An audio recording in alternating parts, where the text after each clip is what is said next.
angels and screams. Buffie Purselle and Chloe.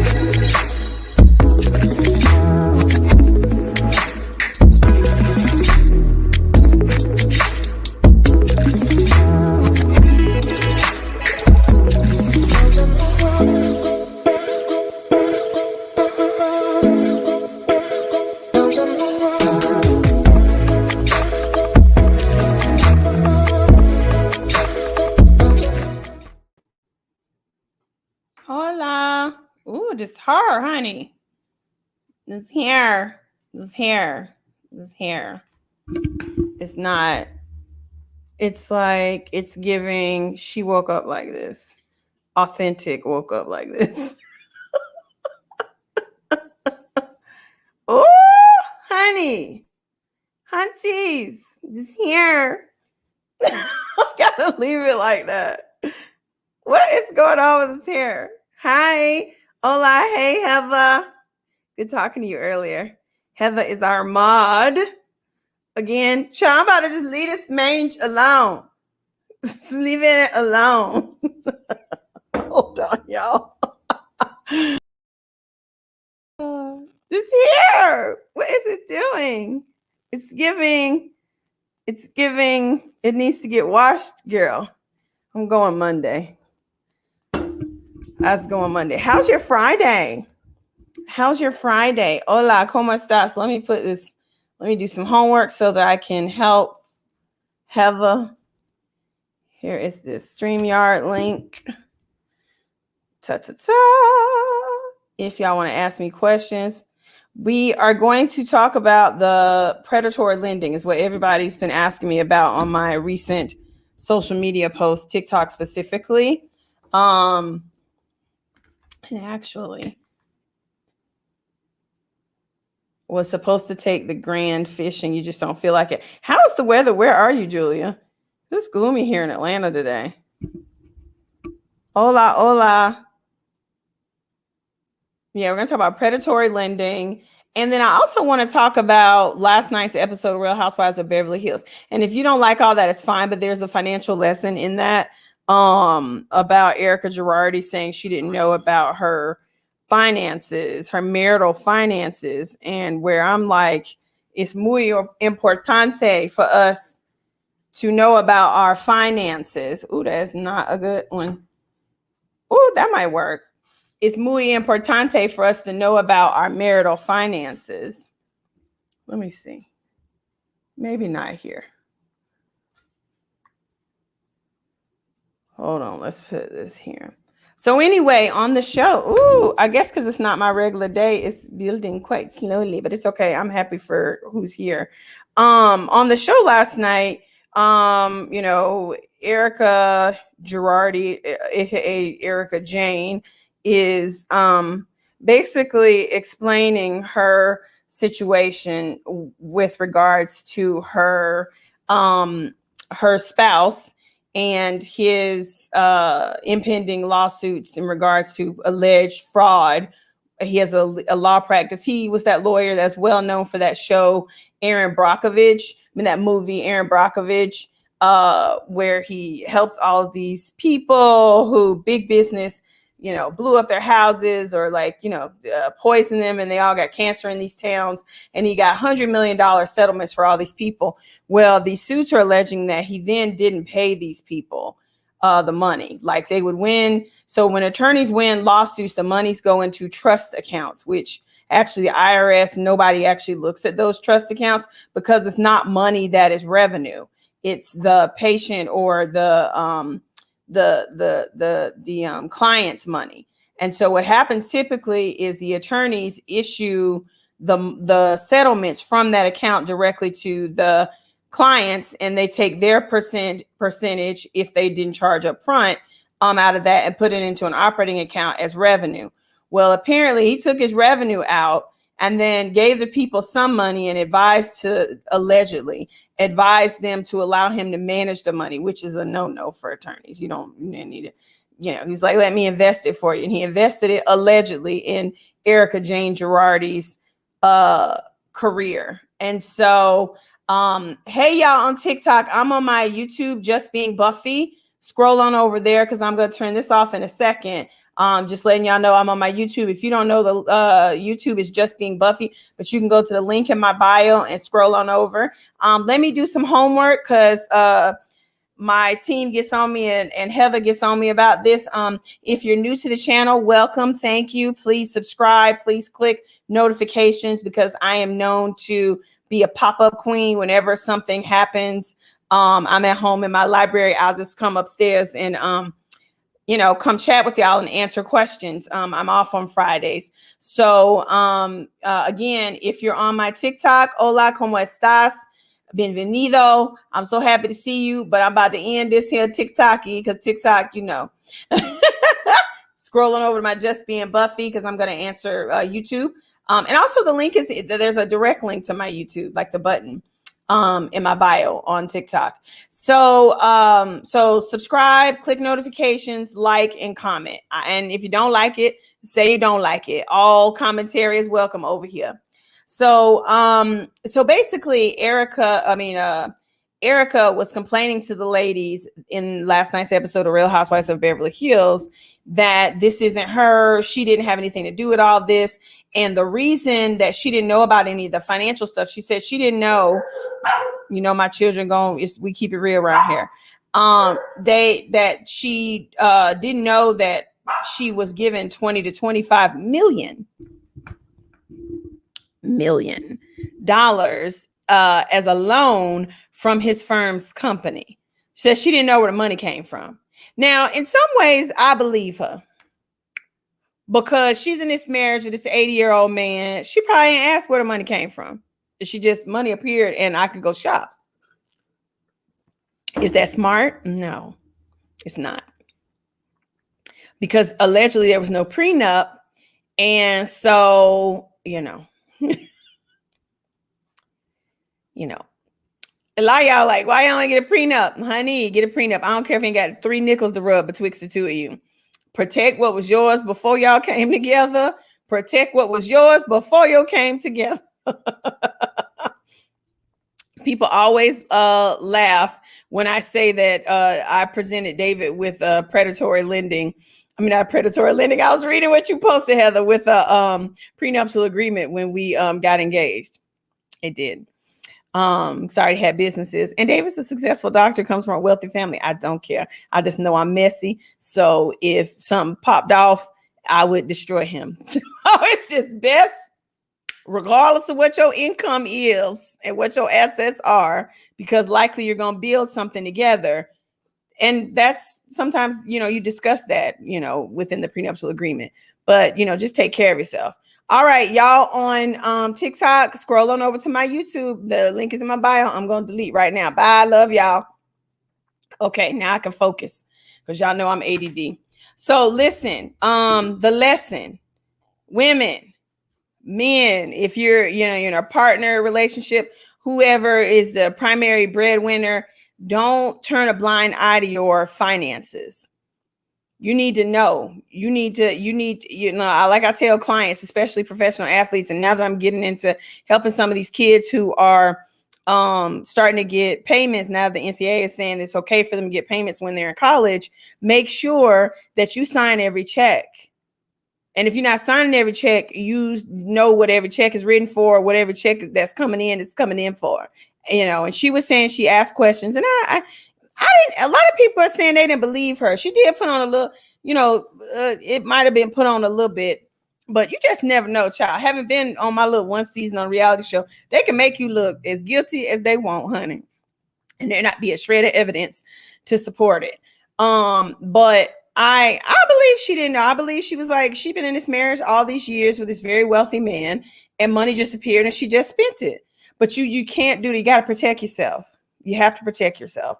So that's my spiel on that. Let's talk about it. It's the Oprah method. Sign every check. She told Serena Williams that. Yeah, I tell every one of my clients that when they hire practice in a business management capacity, I'm not signing checks over a certain amount of money. You are.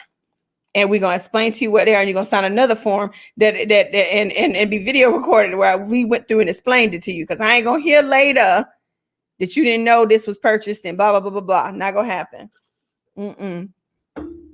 Nope. So, All right. So let me take this here down. Looks like some of my people from over at TikTok came over. Hey, welcome. Bienvenido. All right, let me put up this if you have questions. So we're going to talk about predatory lending because it's rearing its ugly head again. And I am terrified. One of the reasons why I've been saying that I don't think that I think we should be crawling right now. We shouldn't be in purchase mode, even though I see right now everybody and their grandma buying houses left and right because they're giving anybody with a mortgage, with a pulse, a mortgage. And interest rates are low. This ain't the time, y'all. It's not. I had posted, and a lot of you asked me about this, about Wells Fargo closing every last one of their personal line of credits for their clients. And let me just give you context. Wells Fargo is our nation's largest bank. So when you're talking about the biggest bank that we have has decided to close all of their clients' personal line of credit accounts. And I'm not talking about just $3,000 line of credits. I'm talking about up to $100,000 line of credits. They closed without notice, just closed. And if you owe them money, you just got to pay it off. They worked out the payment plan terms or whatever, but you have no more access to additional funds. If you had a line of credit for $50,000 and didn't use it, it's gone. Boo. And when banks start to do stuff like that, y'all see Louis in the background. He has a belly band on because he was pottying everywhere. The cleaners was like, Louis done beat up your drapes. So I got to get some more drapes. But anyway, when banks start doing that, we should get nervous. That means that they're shoring up their financial resources. They're calling back all this money that they had out to allow people, because these people don't have bad credit, and sometimes they get balances. So I had talked about the Federal Reserve had done a financial wellness check basically on the nation's lenders and banks to see if they could withstand 50 to 55% market drop. And the findings weren't so great. And so now these banks are like, I'm pulling back. But see, when that happens, when traditional banks and conventional lenders pull back, then the predatory lenders rear their ugly heads. They pop out of nowhere with these, you can get a house 100% financing, meaning no money down. We don't want to see your credit score. We don't want to see your bank statements. We don't care if you have a job. It's worse than no income, no asset loans, which were largely to do with what happened in 2008 when the housing market crashed. Like, I need to learn where I'm supposed to look up here, but I can't. Y'all just deal with me. When the housing market crashed and the world ended and all the houses were in foreclosure and all the neighborhoods were depressed, things are looking eerily similar to back then. And so I posted this young man, and I blurred his face out because I wasn't trying to put anybody on blast. Y'all know I lead with kindness, but I'm just not going to support tomfoolery, where he was talking about, you can get 100% financing and buy investment properties. No. If you're investing in a property, you need to have some money. What if if there's a problem, the HVAC goes out, you have tenants, there's no one for you to call. They're calling you. And so you didn't put any money down. That means you likely don't have any money saved. There's a reason why when you buy an investment property, you need to have 20%, to put down. You need to have 2 years reserves of the monthly mortgage payment. That's not just to protect the bank. It's to protect your tenants also. We're not about to sponsor a whole bunch of slumlords buying these properties with these, you could just get a loan because you have a pulse. And then be putting these people in it and taking their money every month. And honey, rent is expensive and going up. And you're going to charge these people all this money. And what happened in 2008 was they charged these people all this money for rent. And you didn't even know your landlord was in foreclosure. And they would end up getting kicked out of the house from the bank. And they had paid all this rent to these people and couldn't get it back. So you've got to have some there, as I call it. There's a reason that underwriters look for all this stuff. It's not to keep people from buying a house. Some of y'all don't need to buy a house. Yes, I will repeat that. Some people don't need to own a home. Some people need to rent an apartment, rent a condo, you can rent a house. You need to have a landlord you could call that's going to fix something, because you just are not going to save and be responsible in that capacity. Everybody is not meant to be a small business owner. Everybody is not meant to be a homeowner. That's not shade. I always want to inspire people to do and live their best life, but you don't want to get into a situation where you are causing yourself undue financial trauma because you're trying to do what society says you're supposed to do. Because society says you're supposed to have a house and you're supposed to do all this and that. If you know darn well that that's not within you to manage that at this time or ever, don't do it. Now listen, some people are going to take issue with me saying it, because I'm always saying, buy some land, baby. They ain't making no more of that. Yep. If you can buy some land, if you can buy a home. But we got to get out of shading people who that's not their ministry. That's not their true Hollywood story. That's not the direction to which their life is going. And there's nothing wrong with that at all. Everybody don't need to be no entrepreneur. Some people need to have a good old job and be a worker bee and clock the heck in, do their work and clock out and get it behind home and not be worried about payroll taxes and workers' comp insurance and CGL policy and making sure you got sales. Everybody ain't trying to take on all that stress. And the same is with owning a home. You know? So we got to stop shaming people because they happy in their apartment. Yes, Mabel. And child, be happy. I bet you are, because when something break down, you got somebody to call and they by law have to get it fixed. Whereas some of y'all looking real hot up in y'all house this summer because your HVAC unit went out and it's $5,000 to $7,000 to replace it, and you don't have the money for that. So when it's your home and your HVAC unit goes out, you're just gonna be hot. You're just gonna be hot. You're just gonna be hot.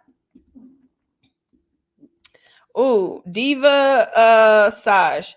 I own a home with a 6.4 interest rate. Would I recommend refinancing? If you're refinancing for rate term and not pulling no cash out, yes. Because your rate, you could get probably down to, if all the variables are good, Diva Saj, and you got, good scores, traditional income, all that good stuff, and they're offering you one of these 2-3% interest rates, yeah, because your payment is going to be, do not change to no 15%, 15 year. That's the silliest thing in the world. Stay with a 30-year fixed. You can turn a 30-year fixed into a 15-year by just making double payments. So don't pay a bank to make you change to a 15-year amortization, a 15-year term, and you are then stuck with that higher payment. Because obviously, if you do a 15-year loan, even if the interest rate is lower, the payment is going to be higher because you're paying it out over a shorter period of time. I've never been a fan of 15-year loans. And I know there are a lot of people like, well, I want to get my mortgage paid off. Well, you can do that with a 30-year. Just make double payments and tell them to allocate the other payment toward principal. It's real easy. It's just math. Then you also had an option that if it's a couple months where you can't make that double payment, you don't have to, and nobody's going to penalize you. But if you get into that 15-year loan, you got to make that payment. Rate term means you're refinancing just to get a lower interest rate. You're not pulling any cash out of the house. No equity other than maybe just to pay for closing costs. That's what I mean.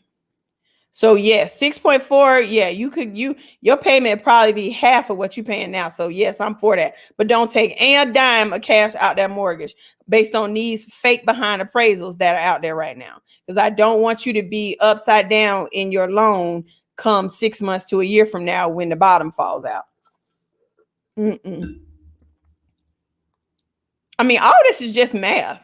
And see, remember, I used to own a mortgage brokerage. So I know, what loan officers do. Most of them get paid on commission. And so it's like, let me put them in this 15-year product. Let me tell these people to refinance when really it's not advantageous for them to refinance. I just see enough room in equity to pay my fees and maybe get them a little bit of change. You have to look at the return on your investment of how much it costs in fees to refinance. And then also I want you to think about this. If you refinance your home size from 6.4 and you end up with a 3% interest rate, and then if you are somebody who has been enjoying deducting mortgage interest on your tax return, your tax return going to look very different next year. Because what are we in? July. Now, maybe not next year because you still have you got the majority of the year with your higher interest rate. And then if you close in August, you won't have to make a mortgage payment until October because you skip a month. So you won't see the advantages in your taxes of the less interest until next year. But what I'm telling you is when you have a lower interest rate in the following year, once you had a whole year of enjoying that 3% rate, you're not going to get as much back on your taxes because you won't have as much mortgage interest to write off. For me, that's fine because I don't like the government holding my money all year interest free anyway. But for some people, that's like, oh, what happened? Back when I was still running my tax practice, clients would come in and they'd be like, well, I didn't get as much back as I got last year. And I would go through and I would look at a 3-year comparison. And if all the variables were seemingly the same, income, withholdings, children, all that, blah, blah, blah, I would look at mortgage interest and they would have refinanced and had a lower interest. Like, well, you got a lower interest rate. You're not paying as much interest, so you don't have that much interest to deduct anymore. So just be mindful of that. Let's see. Oh, good, Chevel. She said, I was able to refinance my home to 3% for 30 years and did not pull money out. Yes. I mean, pimp the lower interest rates. I'm cool with that. Just don't pull out no cash. Let's see what some of these other questions are. How can you claim mortgage interest on your taxes? On the Schedule A, itemized deduction form. But in recent years, you have to be under certain income level to still be able to deduct mortgage interest. Let me look. I was looking for land to buy at one point, but you got to have the build money. So let me tell you about the land thing. When I say, my grandma says, baby, buy land, don't sell your land because they're not making any more of that. Land means with a house on it too. I'm not saying just go out there and buy land unless you got some so this one of the things I read, like a regular retail investor, meaning a regular person just trying to go out there and start investing in properties. I'm not saying just go buy land unless that's in your plan. Land is owning a home on the land too. And having a property for which you can monetize for passive income, renting it out, whatever you're going to do. But one of the things that I really, really, really love and that I hope happens and that I teach in my course, Crawlbeforeyouball, is co-living, for families. And when I say families, I don't mean just your blood relatives. I mean, if you got friends whose homes you're over all the time anyway, and y'all swapping money, loaning money back and forth with each other, why not all stay in one place and split them bills? I mean, I think that we are in the type of economy where we need to start thinking about those kind of out of the box things to do. And when I say that, I say, no, you're not asking crazy questions. When I say that, I love the stories where I see that families come together and they sell their properties and they buy like a big thing of land, or they buy this street that already has houses on it and everyone in the family lives there. Like they have their own homes or they build their own homes, like they used to do back in the day, like my grandma did when she bought her first big plot of land, and they put houses up, and my great uncle and my great aunt and everyone lived on this street, Bobby Street. Everybody in my family lived on the street and they owned it. And then my grandma turned around and rented out some of the land. She bought trailers, put trailers up and rented them out. It was brilliant. That's how she made her first come up of some money. So yeah, there are no crazy questions. I'm sorry if I may ask crazy because I'm new a lot of stuff. No, this is what this space is for. I don't want any, so you must not be in my course. So let me do my little spiel for y'all. What's crazy to me is for you not to ask the question. And trust me, there's some things I don't know. If I don't know, I'm going to say I don't know. And I'll say, let me research that. My team will get back to you, send me an email. I don't know everything, contrary to popular belief. Just kidding. But I don't know everything. And when I say about you not being in my courses, what I'm saying is I give this speech to my students. I'd rather you ask than go away not knowing. That's the whole reason for me to be doing this. But yeah, don't be afraid. Ask me anything. It doesn't even have to be on this topic. All right. So back to predatory lending. You know, if someone, the old saying, everything that glitters is not gold. Or as old people say, everything that glitters ain't gold. It's not. So if somebody's saying you don't have to put any money down, you don't have to jump through any hoops. I don't want bank statements. I don't want to know what your debt to income ratios are. I don't need to see your credit score, and I'm going to give you a loan to buy property. What do you think that interest rate is going to look like? I'm just saying. What y'all think that interest rate is going to look like? Proud to say it high. The interest rate is not going to be cute at all. But you got your house. We got to learn to crawl before we ball, right? You need to have some savings. You need to have your credit together. You need to make sure your debt to income ratios are less than 30% or whatever the underwriting for that specific loan is. The reason that stuff is there is not to keep you from owning a home. It's so you can keep your home. I saw this post, and I'm going to post it later today on my social media, of this lady who filmed a voluntary repossession of her vehicle. And I don't know this lady, just came up on my For You page. And I just was so proud of the honesty and vulnerability. And we need more people to be real. She was like, I cannot afford this car. And so I had it voluntarily repossessed today. And she filmed it and she posted it. And for me, I feel like that just, if more people should be doing that instead of on here flogging on social media, pretending to be flying first class, pretending to constantly be on holiday, pretending to own all these luxury wares, when really wealthy people don't do any of that.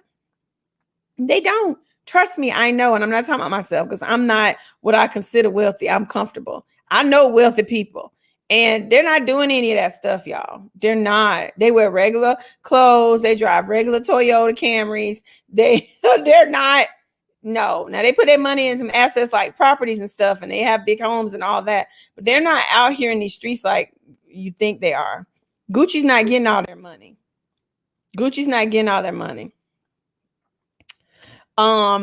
And it struck me, and and I'm going to do a duet with that post later today of how proud I am of her. I want more people to say, I made the decision today to choose my financial mental health over what society says I should have. Let's see. We have somebody. Hey, T.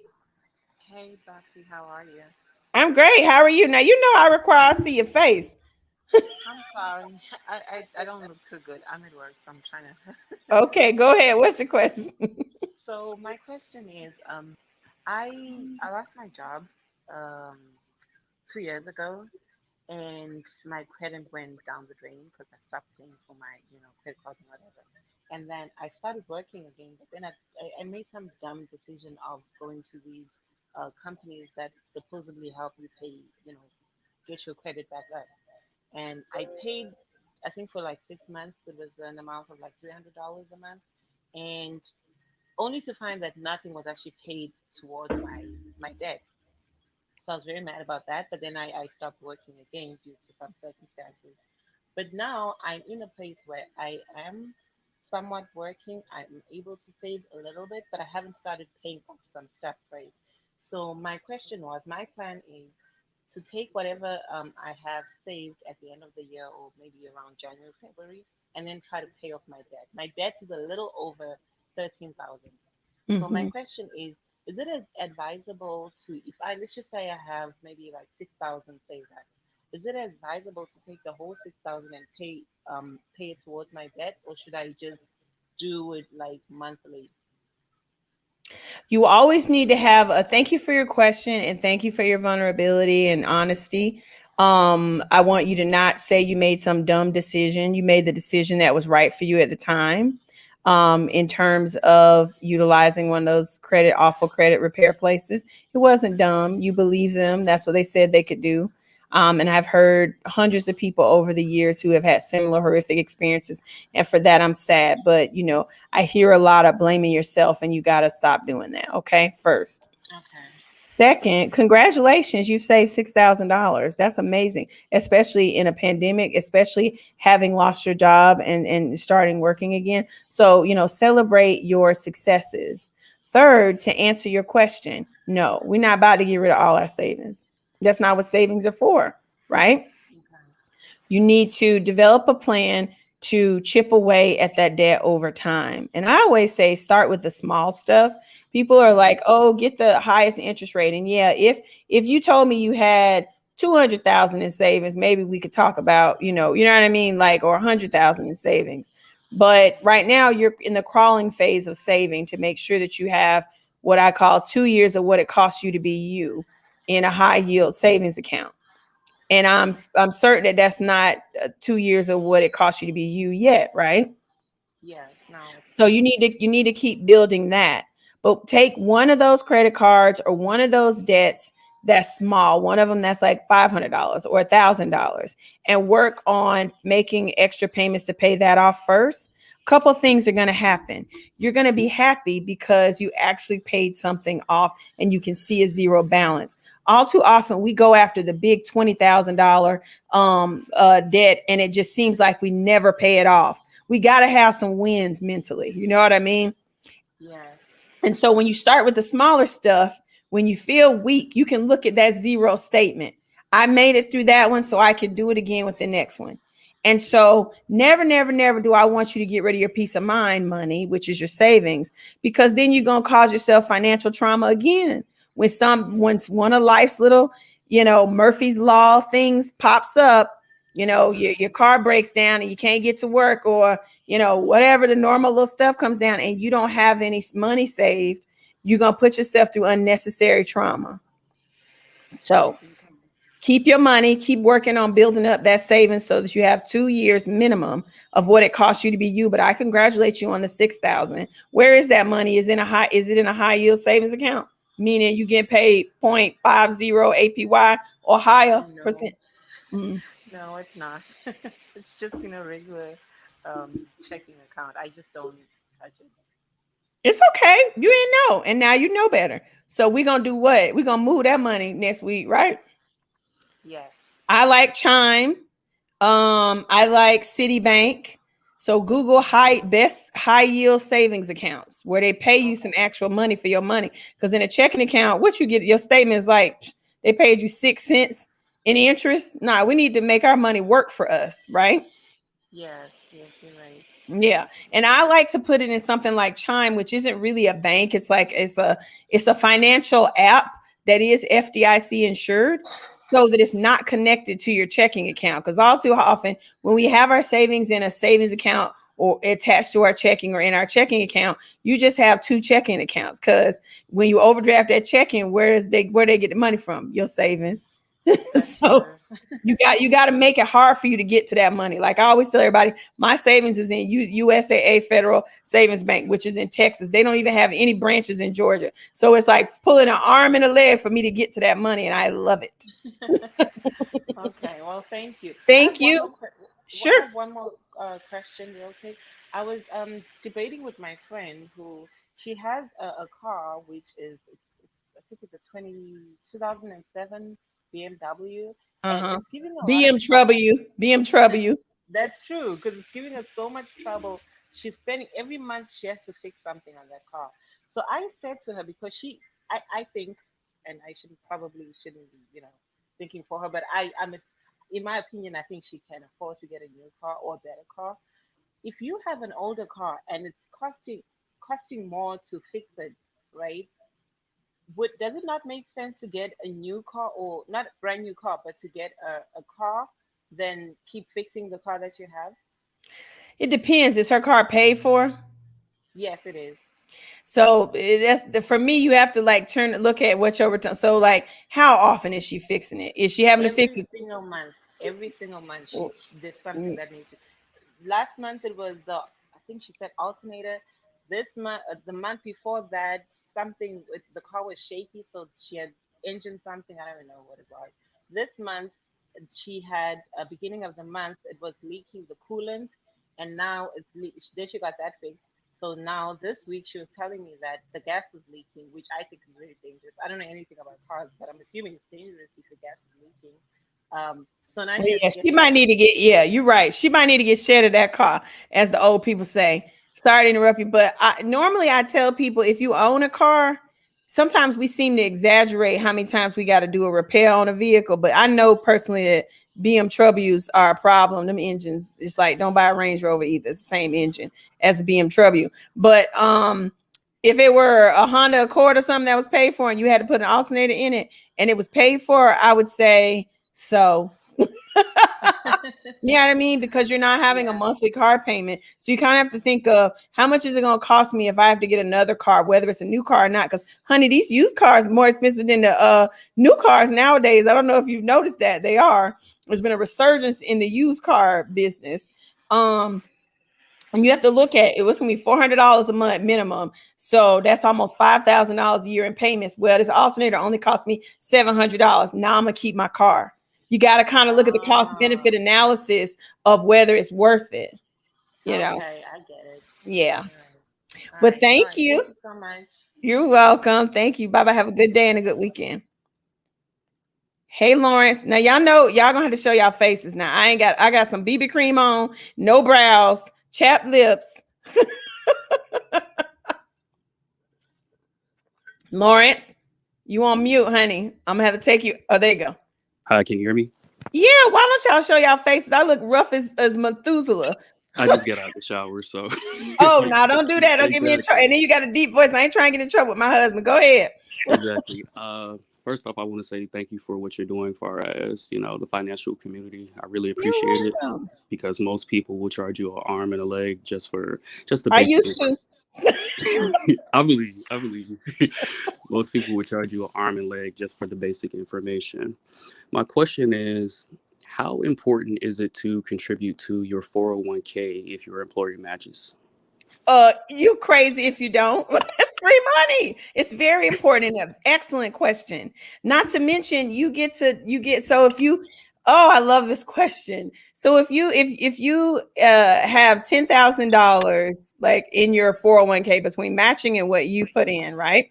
And you made $100,000 that year, you only get taxed on 90,000. So why in the world would you not invest in an incentive where your employer is giving you money?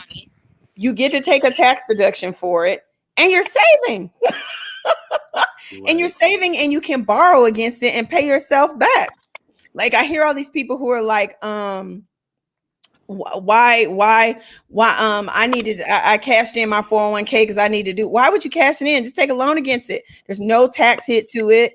You pay it back over time. Like there's so many advantages to 401k. I love when there's matching. Yes, it's very important. And when I had my tax practice, I would wax on poetic to clients that I would see who were not using 401k. And we could tell because if I see in box 1 on your W-2 wages, and then I see the other boxes aren't lower, and in box 16 doesn't say you contributed to 401k, I would go in. Gotcha. Now, to piggyback off that question, my next question, I guess you could say it's going to be a two-parter.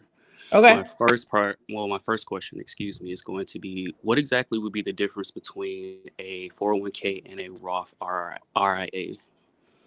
So it's just another investment vehicle. Are you self-employed? Do you do some No. stuff on the side? No, I actually work for PwC.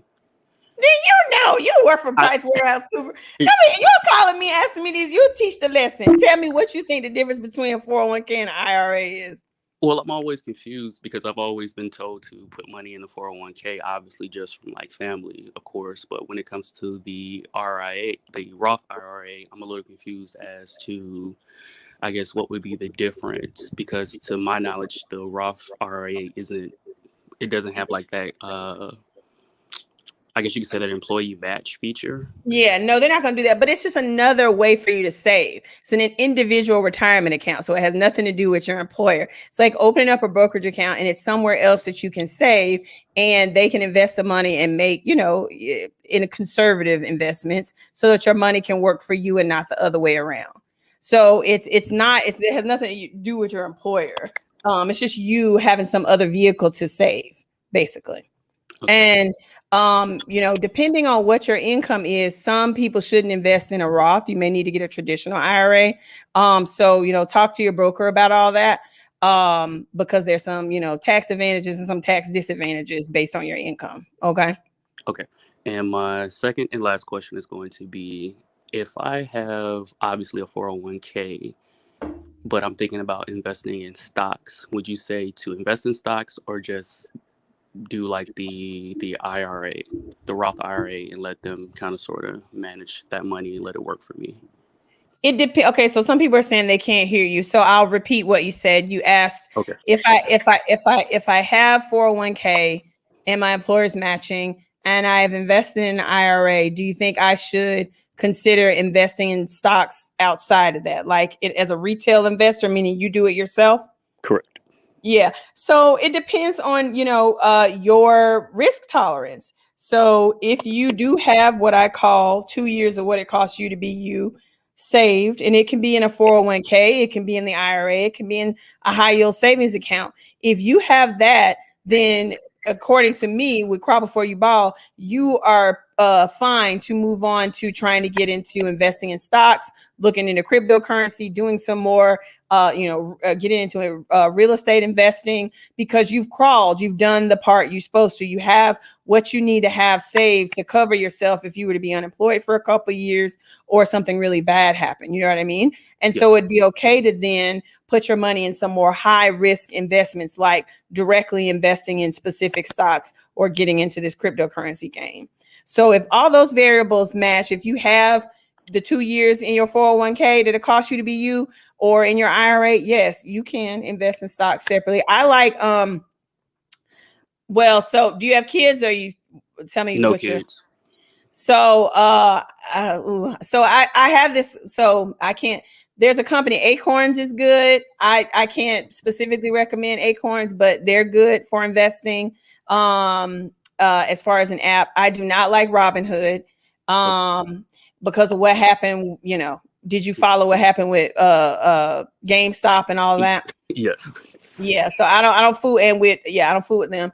And for cryptocurrency, I like Coinbase. If you go to my social media pages and click the link in my bio, there's a link where you'll get $5 in free Bitcoin if you use my link if you set up Coinbase. I use Coinbase for my cryptocurrencies. Okay. But you get my girl Simone, who's an accountant, higher return and higher risk in the stock market. But when you've done the work and you've got 2 years or more of what it costs you to be you in your 401k and an IRA and a high yield savings, then you are ready to evolve from crawling to balling in investments. You would have my clearance if you were my client. Yes.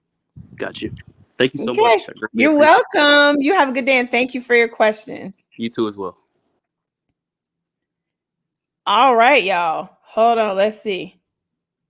The witch is evil. Who's the witch? You talking about me? I'm not evil. What happened with Robinhood? So Robinhood is an app that retail investors were using to invest in stock market and get into some cryptocurrency. And when all that stuff was going on, where Wall Street Bets, can you barely hear me, or was it just him? I keep saying you can barely hear. Wall Street Bets was advising retail investors, meaning regular people, to like throw $50 at GameStop stock, which was a dead stock. Like nobody was buying GameStop. And then all these people took $20, $5, $100. And when you have the theory of the masses putting this money in a dead stock, it took the price up, and a lot of retail investors made a lot of money. Well, the traditional cats on Wall Street were pissed about it. Allegedly, they were. And mad because, that's not using the normal, plan that they use for manipulating stocks.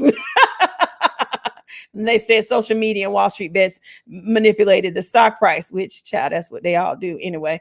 And so Robinhood, when people tried to get their money out, was like holding folk money. Site was down, tripping. The owner, the CEO, went on all CNBC and all the news shows saying they didn't have a liquidity problem. When we found out later they did. It was just a mess. And I feel like you can't lose your clients' trust when you're dealing with their money.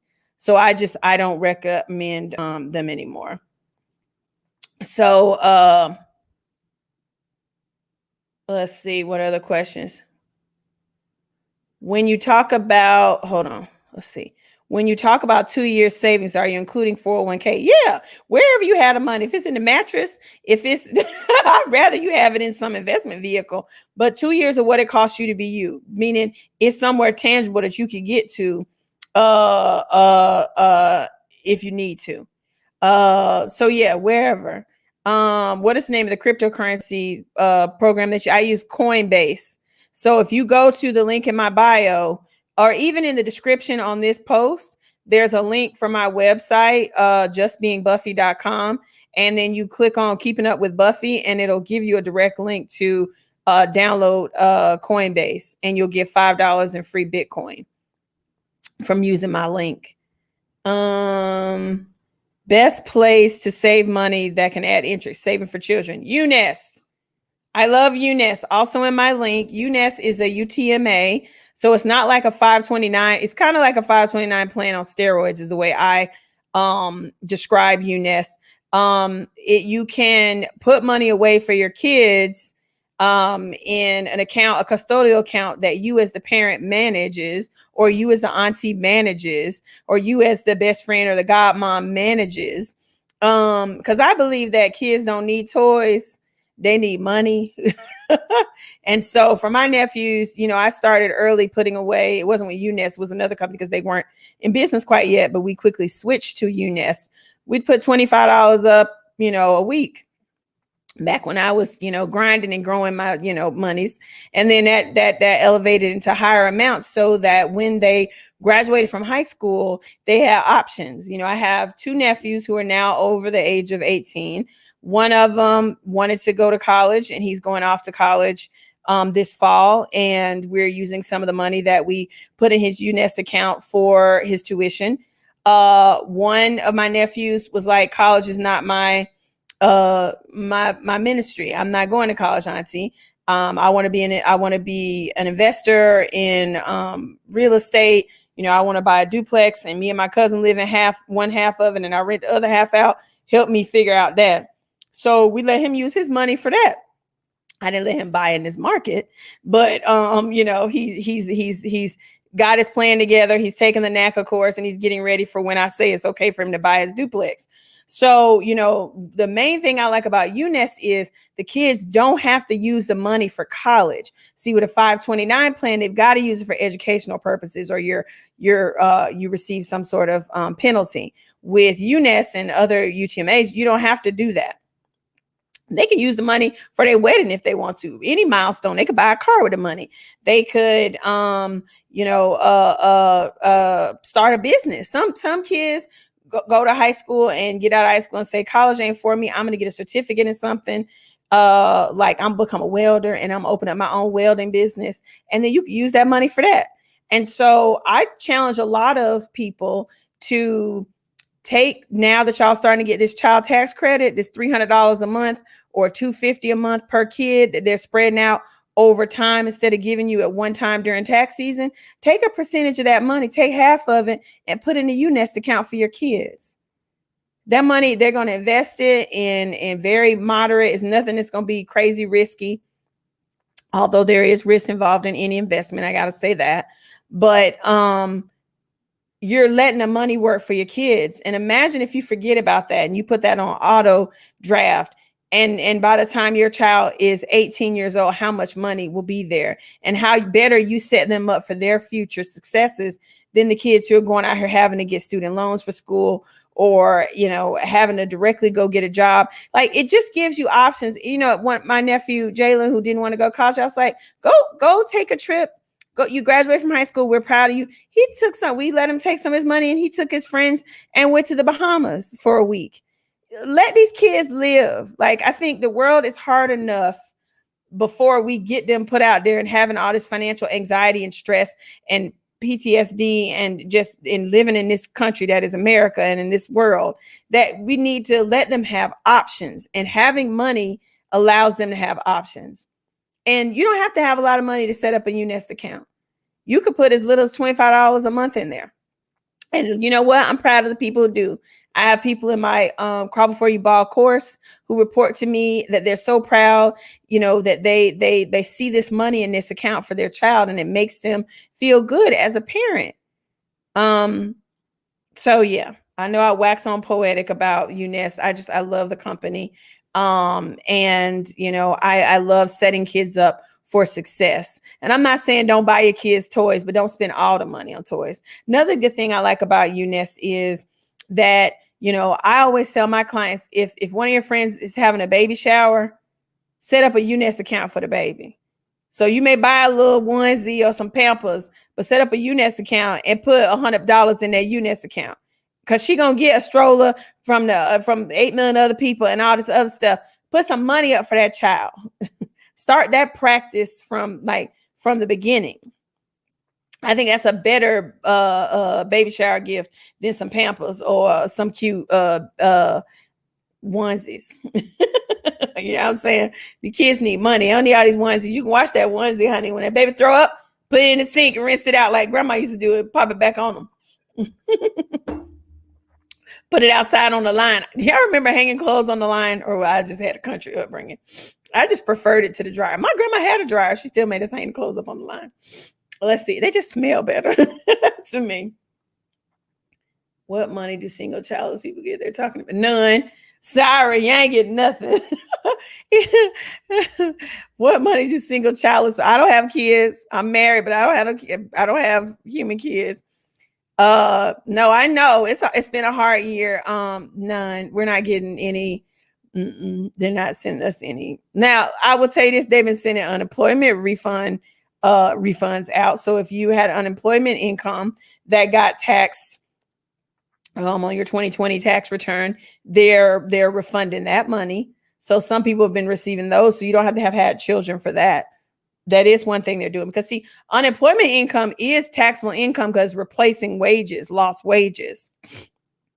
So a lot of people found that when they were off work so long in 2020 and they got that, 1099-G for a lot of money, and they didn't have any taxes withheld, and they ended up owing the IRS, they were very upset. Or it was, part of the year they had wage-based pay, and then a part of the year they had unemployment and they received a significantly lesser refund than they were used to. Well, they're refunding that money now. They started that as of, I think, July 8th. So look in your account. Yeah, the clothesline was real. And it was fun to go outside and talk smack and be mad at grandma for making you put these clothes out there on the line. And then if it rained, you had to run outside and get them and then wash them over. Does a UNest account count against you when getting financial aid? Well, I mean, you would have to disclose that you have some savings. So yes, I guess. But I would rather have some savings for my child than have them having to just deal with financial aid. Let's see. Let me see. What other questions? What time is it, y'all? Oh, I'm almost up. My time. Does anybody else have any questions? Let's see. This is so much fun. Hold on. Okay, wait. I had to take a Parent Plus loan out for my son this semester. We get nothing. Because Simone, you're an accountant, right? Your income is probably what they deem too high. Well, you did what you had to do. You know what I mean? You did what you had to do. And, like I say, it's important to your family, and you don't want your son stressed about. See, I hate it when people have to get a job when they're in college. It just makes it that much harder. So, do what you got to do. Just make sure that you manage when he finishes school that getting paid back. And it's a parent loan, so I imagine you're going to, but don't let him get any others though. So y'all, please, thank y'all. It's about to be 1:00. Please, if you want more content like this, if you want more one-on-one time with me, if you want to explore my philosophy of financial literacy, which is less about budgeting and more about your financial mental health, please sign up for my course, Crawl Before You Ball. The course is a self-led course. However, we do have weekly Zooms with our students, live Zooms. And Heather has given me a great idea, my moderator, and she's a graduate, to do some smaller breakout sessions with smaller groups so that we can have more intimate time, and people who are not so keen to speak in front of 300 people, can ask more questions, and I can help more. So, the course is $149. I do allow for a 2-month payment plan. If that's not, something that you can afford at this time, you can break it up to $74.50 per month. I've gotten all 5 stars on everyone that has rated my course. It was a labor of love. It's $149, but you can pay it in 2 months, $74.50 over 2 months. I'm Willy Wonka. There's some cool things that we're doing with our students. I reward involvement. I reward people who take it seriously. And I can tell in their homework assignments. I'm the only person who grades all the homework assignments. And so, they're going to be, I think we're about 60% finished with the vast majority of our first group of students. It's going to be time for me to start becoming Willy Wonka and blessing some people with paying off some bills. I appreciate people who are going on this journey of Crawl Before You Ball with me, and who, have trusted me with their financial well-being, and who are understanding that, you can't blame yourself for past financial behavior. You've got to stop doing that. That's the first step. If mom and dad didn't have a good relationship with money, why in the world would you think you would? And the schools have stopped teaching us that. I had this conversation with Heather earlier today. I graduated in 1996. She graduated in 97. And we were like, we had home ec where they taught you how to balance a checkbook and cook. I didn't really do well in the cooking part, but I thrived in the math of managing a household. And so you're setting up this new generation for failure by not arming them with very basic things that they should know. And so, and then, you get financial guilt. We talk about having people always in your pockets, and the everyday getting a cash app request for $20 for gas, and what to do about that. And I just look forward to blessing some people who have blessed me with entrusting me with their journey to financial freedom, and who've really taken the course to heart and are doing the really tough assignments that I give, because I give really hard, really, really hard. And when I say hard, it's not math, it's more mental health. And I believe that is what most financial experts miss. They hit you with the 1 + 1 = 2. And if something costs $4, you don't have enough. I hit you with the why. Do you beg, borrow, and steal to get that additional $2 to buy that $4 item? Because when you figure that out, you're fine with budgeting. They do teach us basic math in grade school. All right. I love you all. So again, like, subscribe, comment, click notifications, because I love to do a pop-up. I am going to be doing every Tuesday and Thursday at 10:30. But again, click notifications, because whenever the spirit leads me, I'm going to just pop up and talk about something if it's in the news or on my spirit to do so. And follow me on social media. I'm on Instagram at Buffie Purselle, verified account, and on TikTok at Crawlbeforeyouball. All right, y'all have a great day. I want to thank you all for joining me, and I want to thank my moderator, Heather, for being fantastic as usual. And she was a star student in Crawlbeforeyouball and very helpful with everyone in the course. Y'all have a wonderful weekend. Bye. Please crawl before you ball, and then take a little bit of the money and save it, and then do Before something you ball, because wealth whispers and money jingle jangles and screams. Buffie Purselle.